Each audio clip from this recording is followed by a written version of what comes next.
Welcome to Unshackled Truths. From the yard to the corrupt halls of power and the hospital beds built for profit. My name's Matt, and today's video I'm going to be talking about a time that I was in prison that was very rough. It was a very rough number. It was my fourth prison number, and it starts in 2011 at Noble Correctional Institution, also abbreviated as NCI. It's in Caldwell, Ohio, and at the time I went there, it was a jumping level 2 dormitory style prison. They referred to it as gangland. People that found out they was going there was scared. They was shaking because of the gangs down there. I got down there in 2011, and what they do, they put you in this pod called E-Pod, and it's on Ride-In Row. It's like the 3rd Street. It was like the 3rd Street in E-Pod when you went down there, and you're in there for your first like week or so, and then when you get classified to a dorm, then that's when they send you to your dorm after they classify you.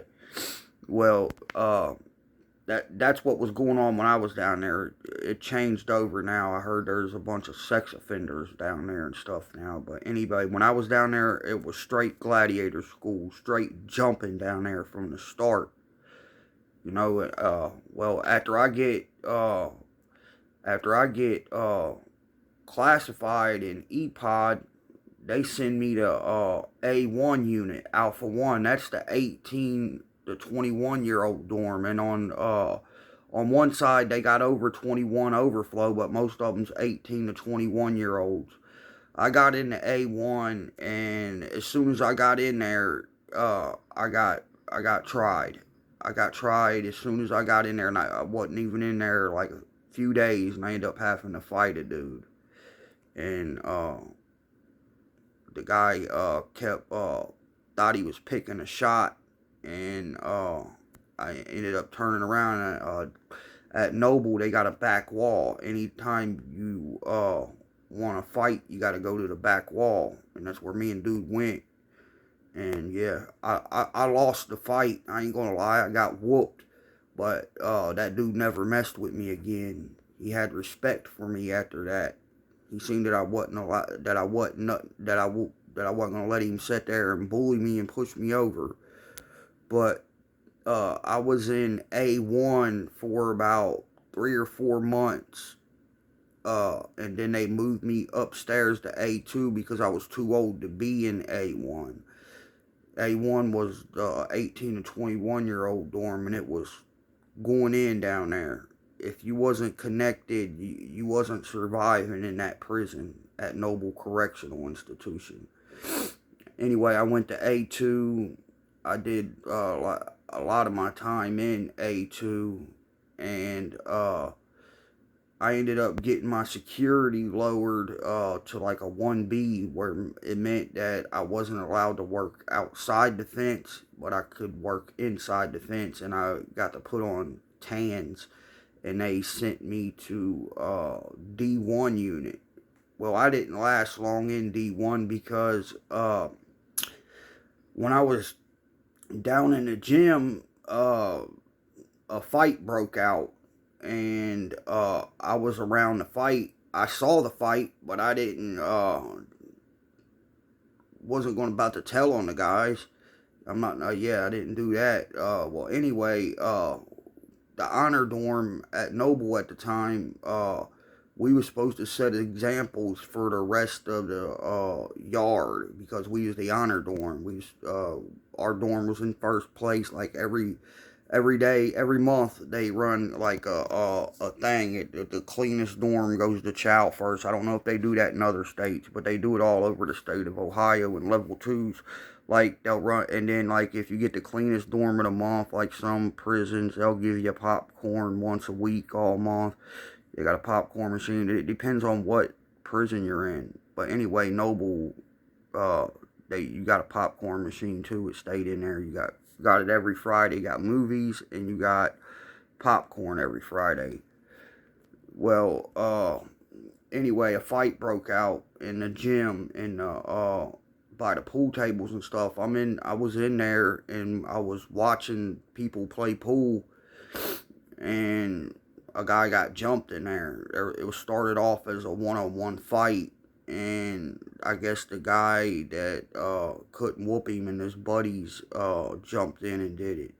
I don't condone I don't condone people getting jumped. I think it's cowardly stuff to tell you the truth. But anyway, the very next day I get the unit manager calls for me.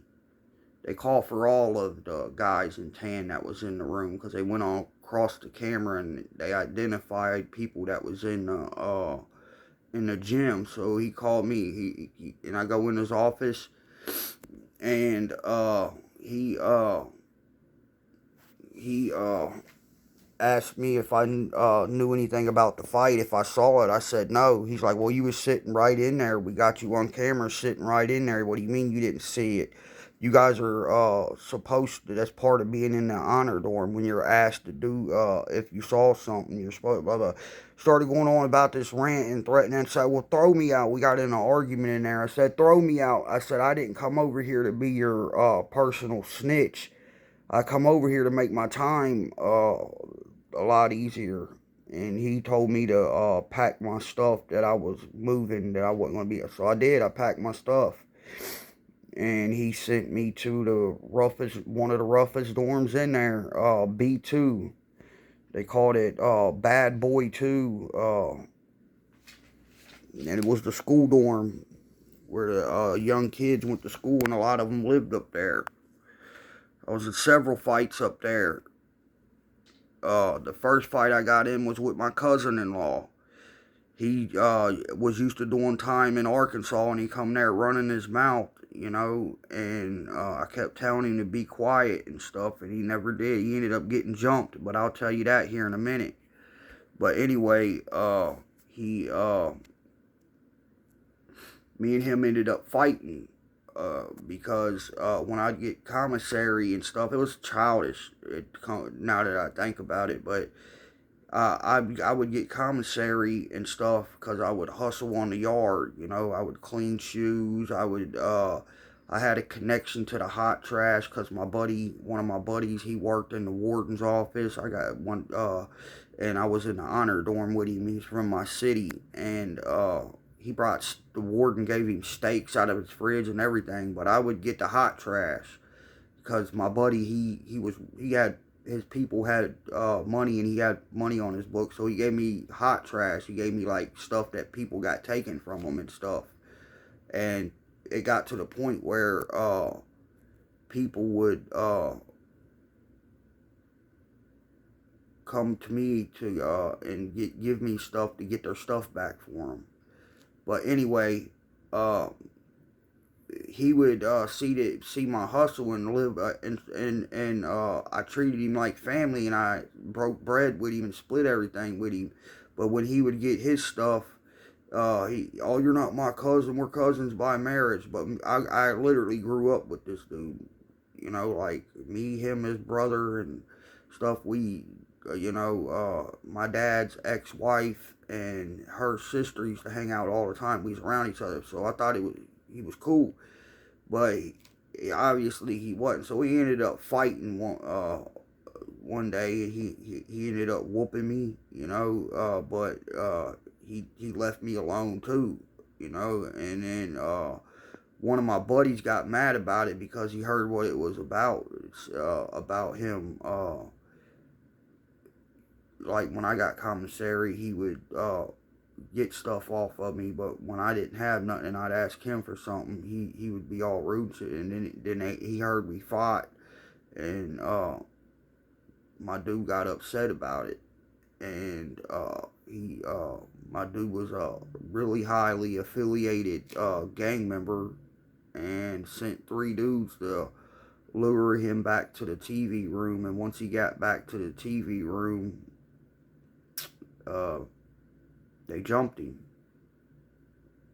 After they got done jumping him, they looked at him, they told him to keep his mouth tight, and they told him he don't run nothing here. And he worked in a barber shop, and he wasn't that good of a barber either. He People got mad because he soup bowled their hairs and stuff, but that's another time. I'll talk about that. But anyway, they told him to keep his mouth shut and quit running his mouth and quit talking like he's tough there, and to stay away from me, and to quit and they told him, they said that they told him he can live on the compound, just shut up and quit, because he had a problem with saying that, because Ohio's got a lot of white gangs and black gangs mixed. Oh, you ain't seeing that in Arkansas. He kept making them comments, and people kept overhearing. So they sent 3 people into jumping. They beat the crap out of him, and that ended up happening. And then one of my dudes from my city was running a ticket. His name was Rick. He's dead now, so I can speak on this. His name was Rick Wagers. He was running like a few $1,000 ticket. Well, this other ticket man that was there, I don't know what happened, but he hit his ticket like 2 times for like $2,000, completely bankrupted him. Well, he ended up going to the hole because he got caught with the sheets, the cheat sheets on his lines and stuff, his football lines and stuff. So they took him to the hole. And when he got out, the guy, a gang member, a leader of a 200-man gang, 250 guys on this yard, approached him. He was cool as hell because I was friends with this guy. I did a lot of time with these guys at Noble. I was there for a while before I ended up getting rode out. But anyway, my dude Tree approached him, and he said, he's like, "Hey man, it's no sweat or nothing, but my guy didn't receive his $40 off of the ticket that you put out the other day. You ended up going to the hole. We understand you went to the hole." My dude, my homie from my city, I don't know why he decided to say this to my dude Tree. He told him, he said, you'll get, you're due to get his $40 when I can get it to him. He says, or we can hit. And all Tree did was just ask him when the $40 was going to hit. He done paid $2,000 out to the ticket man that hit him for his ticket 2 weeks in a row and bankrupted his ticket. Tree said, "Hey man, there ain't no need for all that, man. Just give my dude his money, you know. I mean, we understand that you went to the was telling him all that." And Rick is saying, or we can hit, And Tree's like, "All right," and just walked away from him. Well, the very next morning, while Rick was brushing his teeth, 2 guys came in and painted him, jumped him, beat him up real bad. And he ended up going to the hole over it. They didn't catch the other guys because they did it in the bathroom while he was brushing his teeth. They ain't allowed to have cameras in the bathroom for privacy reasons. But yeah, he's in his bathroom brushing his teeth the next day, and Tree sent 2 guys in there on him. Kicked off a whole war with my city and Tree's gang, but they didn't get me or anything because I was cool with Tree and the leader, which is Tree, and I was cool with a bunch of his dudes, and they didn't get certain people that stayed out of it. I even went to him a couple times because a dude that I thought was cool, that I grew up with, that I thought was cool, that's not now, that he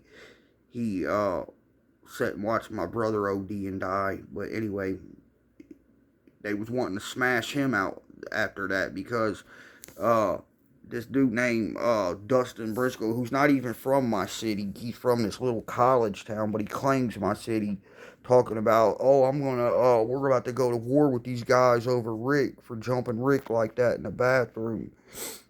I said, no, you're not. I said, you're not even from Hamilton. So me and him hit right there on the yard. I said, you're not from Hamilton, dude. You're not, you don't call no shots. So me and him hit right there on the yard, and my buddies, that are heavily affiliated there, they came up and he's like, what was that all about? I was like, that dude, he says he's from Hamilton. He's not. He's from Oxford. And I said, he's talking about getting that tree and his people over that Rick situation. And then that's when they took me down there with them. They was like, hey, come with me. And he's like, look, man. He's like, you're gonna leave my dude Steinmetz alone, the leader of this gang. You're gonna leave my dude Steinmetz alone. He's like, he says the next fight he gets in, we're gonna take his work. And then one of my city dudes said fuck you to him. And it kicked off a whole gang war. And it about happened right in and there, but the COs, they grabbed us up and took us all to the lieutenant's office, and we're all standing there, and they're all putting it all off on me and stuff. And I was like, and then I had to play like a victim and stuff. I'm like, yeah, it was me that, yeah, they was sticking up for me. Yeah. And so they ended up letting us out, letting us back out, and not putting us in a hole under invest or anything, because they was going to. And but they sat out on the yard with the pepper ball guns. They look like paintball guns. That's how big they are. They're rifles. They're paintball rifles. Pepper ball rifles, I'm sorry. But yeah, the very next day it kicked off. And that dude that I got in a fight with on the yard, he while he was using the restroom in the bathroom, they ran up on him and they jumped him. And the dude that said F you to that guy, my dude Ant, that rolled up on him, I'm just gonna say names, I ain't worried about it. They're all out of prison. This happened over 10 years ago. And he got jumped in the Sallyport coming back from chow, because they got a Sallyport that ain't got a camera. It's treacherous for people going through there. That's it was a hit spot for gangs. Right when you walk in the door, there's like a little hallway before you go into the dorm. It's like a little. It's not a hallway. It's like a little another door type deal. But anyway, they smoked him in there, and then that night the administration didn't care about the fights. At Noble, you only spent like 2 days in the hole for fights, unless you was constantly getting in fights. But you do 2-3 days and they kick you back out back then. But anyway, that night at dinner, my dude, the one that I told you that sent people after my cousin, well, him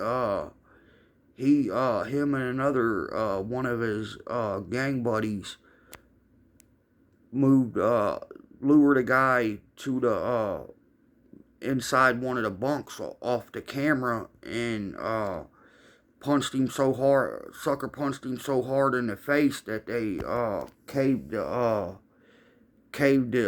his cheekbone in. He had to go, he got life squatted to the hospital, to where they had to take his cheekbone out and put a plate in there. And then another guy, these are from guys from Hamilton. This is what was going on. And this happened in my dorm. Both of these two incidents that I'm saying right now, that happened. I didn't even see that happen because of how many people's in the dorm. And then on the way to chow, they got up behind a guy from my city and punched him in the side of the face, and 2 dudes grabbed him up from behind and threw him down 2 flights of stairs and totally dislocated his shoulder. The very next, that put the institution on lockdown, because that guy got life squatted too. the warden got called, and the warden put the whole institution on lockdown. Because people was getting hit in other dorms too, simultaneously. And the very next day, we get woke up, marched, lined up, marched down to the gym. We all have to line up in the strip, butthole naked, line up in the gym, and go to lieutenants and gang coordinators so they can look at our tattoos and see if we ain't, make sure we ain't got fresh patches or fresh tattoos on us. They was mainly looking for fresh gang patches. And while we was down in the gym, they was tearing our cell up. Tearing it up. Not cell, but our dorm. Our dorm had 300 people in it. There's 300 people per dorm, 150 per side. They're divided in wings. And down there, you can cut through the bathroom and go to the other side of the dorm, which is it's another part of the dorm, but it's like its own little area until you cut through the bathroom, and then you're over there. But you're normally not allowed over there. The COs will write you an out of place ticket, but some COs, they don't care. But what that happened. And then when we got back from the gym, all our stuff was tore to pieces, like really bad. They deliberately done it. They like, I found pairs of my underwear mixed up with somebody else's underwear, stuff like that. And then I went over and I was looking at my property, and my kid's mom sent me pictures of my kids. And when I went to go look at my pictures, they was tore up and they had shampoo all over them. So I went straight out to the CO's desk, straight out there. I said, which one of you, I called him the B word, I said, tore my kid's picture up. And one of the COs, he stood up and he says, you're going to the hole. And he grabbed me by the elbow. And when he grabbed me by the elbow, I slipped out from his grip and I grabbed him in a headlock. And when I grabbed him in a headlock, he started swinging on me with his other hand. And so I started swinging back and punching him in the face in a headlock. Well, at the same time, I went down with him because there were the other CO trying to break it up. And I wrapped my legs around his legs, and I had my arm around his neck, and with my other hand punching him in his face. And the CO couldn't get me off, and his face, literally, that CO's face was up against my face. That means if they pepper spray, because that's the only thing they got there in level 2s is pepper spray. They don't got nightsticks or nothing like some level 3s and all the level 4s do. So if he would have pepper sprayed me, he would have pepper sprayed his partner too. I was strategic when I did it. I was thinking. But I was just enraged that they would do something like that, and it caused me to react like that when he grabbed me. Like, tell me I'm going to the hole because you tore my kid's pictures up and I'm asking you about it, And I went to the hole, and I'm sitting in the hole with an older guy. He's been down like 10 years, but he exercised every day. This guy had like a 12-pack. He was a black older guy. I'm 28 years old, so he was an older guy. He was like in his 30s or 40s. And he would drink, they would give us these, back then they'd give us these milks in bags, and they would be spoiled. Every morning these milks would be spoiled milk. So nobody drank the milk, but he would drink them, and it would give him diarrhea. And in the hole at Noble, you can only flush the toilet 3 times every 5 minutes. He's not flushing it at all. And that's a big problem in the institution, in prison, when you're living in the same cell. It's called a courtesy flush. That way you don't stink the cell up. And I said, hey, can I get some courtesy flush with that? He's like, he's like, he's like, he's like, nah, he's like, you need to mind your business. He's like, that's what's wrong with you young dudes these days. You don't mind your business. I said, you're making it my business by me having to smell all that because you're not flushing it. That's why it's my business. I said, you been to prison how long? So we get to arguing, and I come off the bunk. I wasn't gonna do nothing to him on the toilet, but when I come off the bunk, I think he's trying to talk me down. I wasn't trying to fight with him, but I was just telling him, hey man, flush the toilet, you know. And we're sitting there talking calmly, and we're sitting there, and he just sucker punches me out of nowhere. So we get to fighting in the cell. And I got a broke ankle where the cops, the COs, when I assaulted the CO the day before, twisted my ankle. My ankle's purple. And I'm bouncing around. I ended up whooping him, luckily. But my dude, Bobby Banks, he's from my city. He was a porter back there on my wing in the hole. And he was looking in the window when we got done fighting, because after we was done fighting, I told him, I said, sit on the bunk. I said, you get up off that bunk. I said, I'm really going to hurt you. And I looked at my dude, and I seen my dude looking just directly in the window when I turned around to look at the window, the cell window. And I looked at him, I said, hey, tell the CO I fell off the bunk, because when my adrenaline came down, pain was shooting all the way up from my ankle all the way up into my shoulder. And he goes up there and he tells them, and then they come get me, and they take me and they put me up in the holding cell, the strip out cage in the hole. And they end up bringing my cellie up there because he told them we was in there fighting. And you could hear him on the other side, because the cell was on the other side, and you could hear him yelling. He goes, I underestimated that white boy. That white boy's got that retarded strength. He's got that retarded strength. He kept telling the COs I got that retarded strength, and that he don't want to be my cellie no more. So they end up putting me in a cell by myself. I go into a cell by myself, and and I'm in there for like 3, 4, 5 days, maybe a week. I don't know, maybe less. I can't remember. It's been since 2013 since I've been there. That's when I wrote out 2013 from there. Well, anyway, they put me in a cell by myself. And one day the CO comes up to me. He's like, hey man, he's like, will you take a cellie? If we put one in, you might want this one. I'm like, I'm not taking no cellies. I said, you gotta put a guy in here. I said, we're hitting immediately. I said, I don't want no cellies.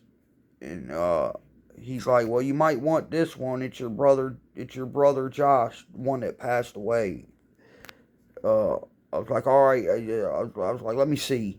And they brought him to the cell, and I was like, come on. I was like, yeah, he can come in. I said, that's my brother, you know. And my brother come in there. I said, why you in here? I said, why they bring you to the hole?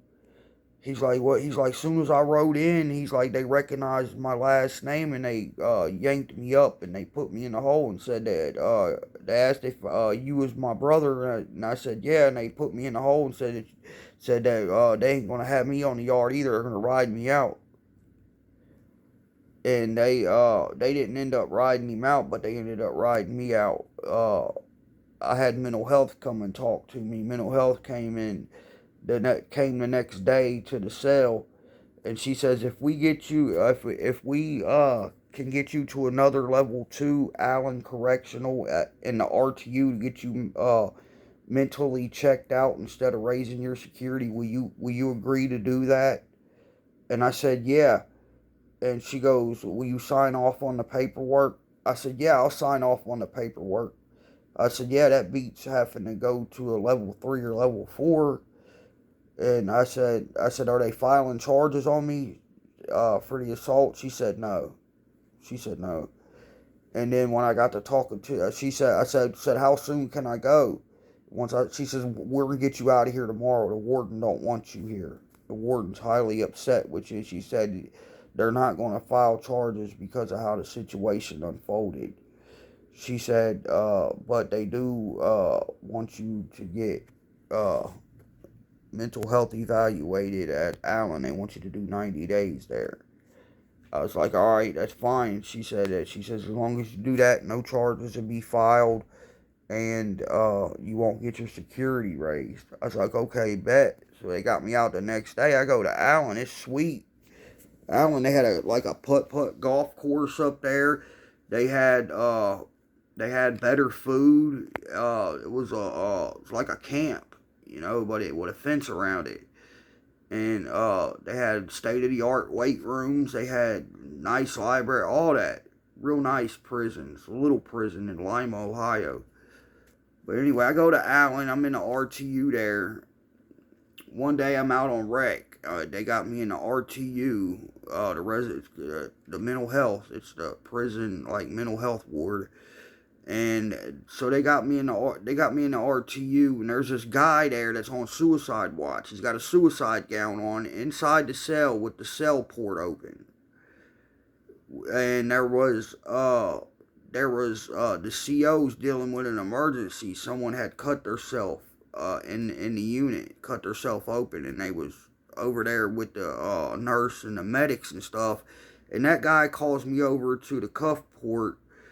And I was like, "What's up, buddy? I'm in. When you're in an RTU and you're on a level 1 and stuff, and you're just getting there, they give you your rec, but they put you in a belly chain and cuff you, and you're walking around the day room in a belly chain watching TV and stuff."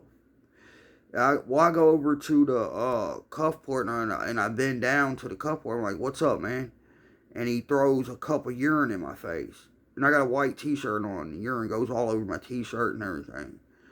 And so at this place, being it was that low of a security, they had fire extinguishers on the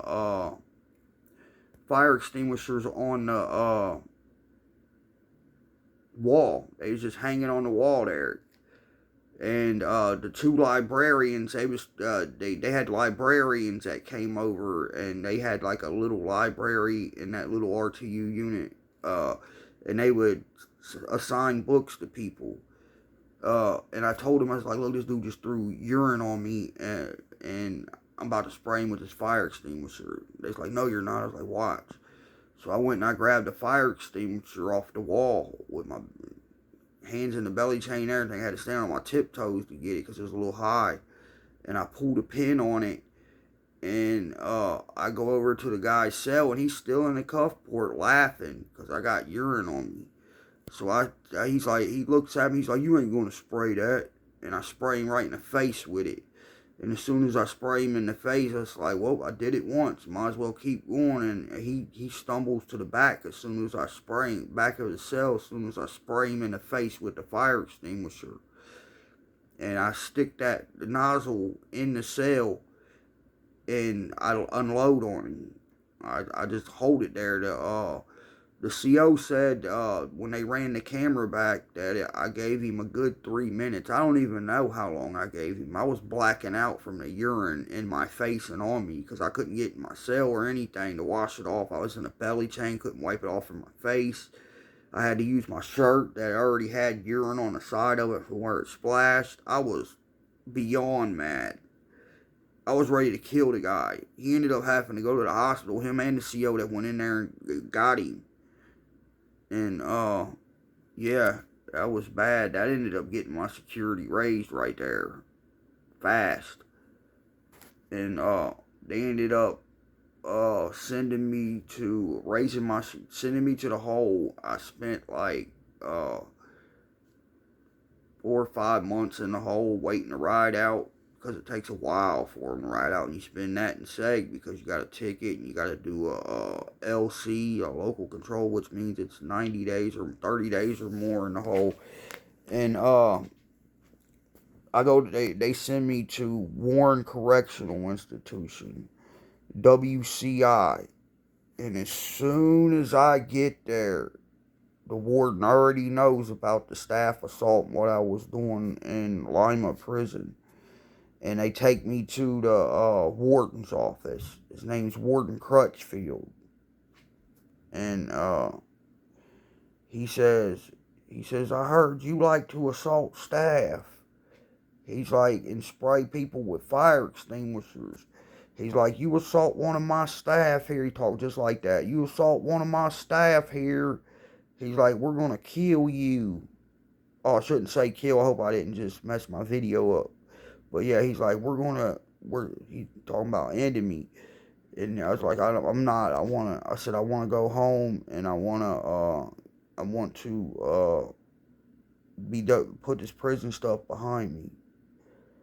He's like, well, I'm just letting you know, don't put your hands on any of my staff. And they wasn't playing either. There's a couple of them lieutenants there at that prison that has beaten people to death. There's stories going around. Like one story is one of the Lieutenant Vance allegedly took a guy behind a unit there and they beat him to death. I don't know how true it is, don't know if it happened, but that's what a lot of people have told me there. And he didn't tell me himself, the lieutenant, but he basically told me in other words. He says when I take a life, he says I'm Catholic. I just go and pray to the Virgin Mary and all my sins are forgiven. He said that to me one time when he was doing rounds in Seg. But anyway, I end up going to Warren Correctional and going to the warden's office as soon as I got there. And yeah, he told me all that, and then they put me in this 3B unit, and it was a rough unit. There was a lot of stuff going on in there, and I ended up getting into it with some people and going to the hole, and then I was having a medical situation in the hole, and me and the CO got into an argument. CO got mad, pulled me out when I told him I needed to go to medical, and took me out from put me in a belly chain and took me where a camera wasn't anywhere, and there was other COs waiting. He's like, oh, you just spit in my face. And as soon as I turned around and said, no, I didn't, I got sprayed in the face with a whole can of pepper spray, a Fox, the red bottle. That red bottle's real hot pepper spray. But anyway, I got hit. They sprayed me in the face with that, and I passed out from how much spray they sprayed in my face. And then as soon as I hit the ground, they started kicking me in the stomach and in the face. That CO kicked me in the face so hard after I passed out and hit the ground, it woke me back up. And then when I woke back up, I'm surrounded by sergeants and lieutenants. So they ended up taking me from that seg. It's called Big Seg at the big segregation at Warren, and put me in the small segregation. They got two segregation units. They got Big Seg and Small Seg is what they call it. What they did back then. And well, anyway, the state trooper ended up coming and talking to me, and then the state trooper, I told him I didn't want to talk to him, or the lawyer wasn't present. And I ended up getting indicted for harassment with a bodily substance, a felony 3. Well, I pointed out to my lawyer, because when I got my discovery, my lawyer's trying to get me to test it. I didn't do this. I didn't spit on that guy. They took me off camera and beat me up for no reason. And then made that up to cover it up. And when I said I'm on my discovery, when I got my discovery, I got all the staff's incident reports. When they have to do an incident report, they all get separated and they got to write out what happened. Well, all their incident reports didn't line up. They all three told three different stories, and I pointed that out to my lawyer. Oh, that's hearsay. What they write on paper is hearsay. They only can do what they testify in court. No, what they write on paper is basically a sworn affidavit saying this is what happened. It's a statement, like an affidavit, a statement. Well, anyway, they ended up coming to me with like a 6-month plea deal. And my lawyer scared me into taking it. He's like, if you don't take this, they're going to end up giving you 5 years because this is a felony 3. It's only 6 months. I said, they're doing this to save face. I said, they wouldn't be offering me 6 months if this really happened. And I ended up taking the 6 months. It pushed my out date back like 4 months, and because the judge ran it concurrent with the time I'm doing it. It gave me like an extra 4 months somehow. So I ended up doing an extra 4 months on something I didn't do. And then I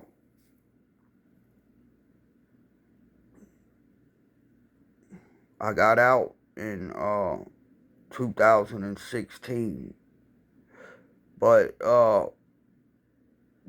was down there. I got out in 2016, and that was my 4th number. But I'm gonna go ahead and end this video for now. I hope you guys liked it. If you did, please like and subscribe to my channel.